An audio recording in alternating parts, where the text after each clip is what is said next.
ఏపీలో వాతావరణం సమ్మర్ను మించిపోయింది. విశాఖలో ఒక్కసారిగా ఎండ తీవ్రత పెరిగింది. ఉక్కపోతతో జనం ఉక్కిరిబిక్కిరవుతున్నారు. ఏసీలు, ఫ్యాన్లు లేకపోతే ఇళ్లలో ఉండలేని పరిస్థితి.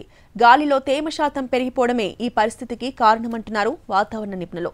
మరో 3 ఎండలు మాడిపోనున్నాయి.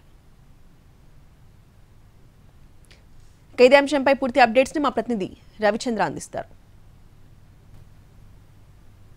నడి వేసవిని కల్పిస్తోంది. వర్షాలతో చాలదీరాల్సిన జనం ఇప్పుడు ఉక్కపోతలతో అల్లాడుతున్న పరిస్థితి.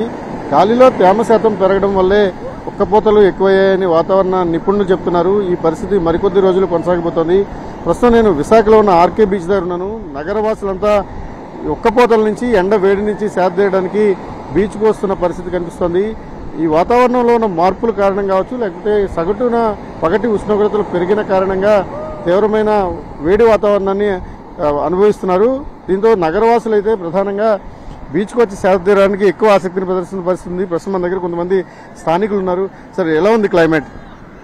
ఎంత బీచ్కి వచ్చినా సరే హాట్గా ఉంది, చాలా వేడిగా ఉంది. కారణం మరి వాతావరణంలో మార్పులో, లేకపోతే ఇది ఏ విధంగా అనేది ఐడెంటిఫికేషన్ లేదు. ఇక్కడ ఏదో పిల్లలు సండే హాలిడేస్ కాబట్టి ఇంట్లో ఉండలేక అలాగా చల్లదానానికి వచ్చాం. ఏదో సరదాగా ఉంటే ఒక్కది రిలాక్స్ అవుతారని అంతే. ఇంకేం అంటే ఇది సహజంగా వర్షాకాలం, కానీ ఆ కాలంలో ఏమైనా కనిపిస్తుందా? వర్షాకాలంలో లేదు, సమ్మర్కి మించి తలపిస్తుంది.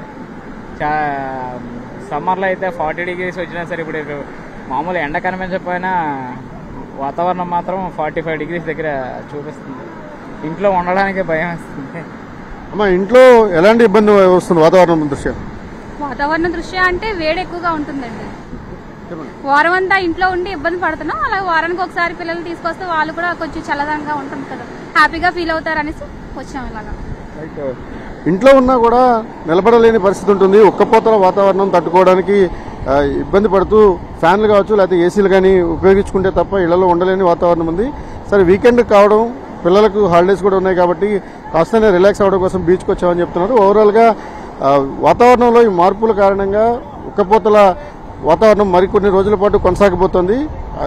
గరిష్టంగా 2-3 రోజుల తర్వాత మరొకసారి వర్షాలు మొదలవుతాయని వాతావరణ శాఖ అంచనా వేస్తున్నప్పటికీ కూడా ప్రస్తుతానికి ఉక్కపోతలు అయితే కొనసాగుతాయి.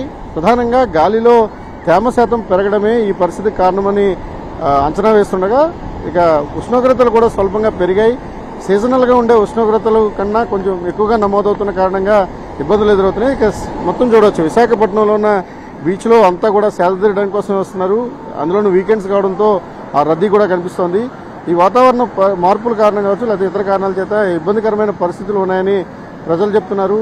ప్రధానంగా కోస్తా జిల్లాల్లో ఈ ఎండ వేడిమి కావచ్చు, ఉక్కపోత వాతావరణం మరికొన్ని రోజులు కొనసాగే అవకాశం అయితే స్పష్టంగా కనిపిస్తోంది. సురేష్, రవిచంద్రన్ టీవీ, విశాఖపట్నం.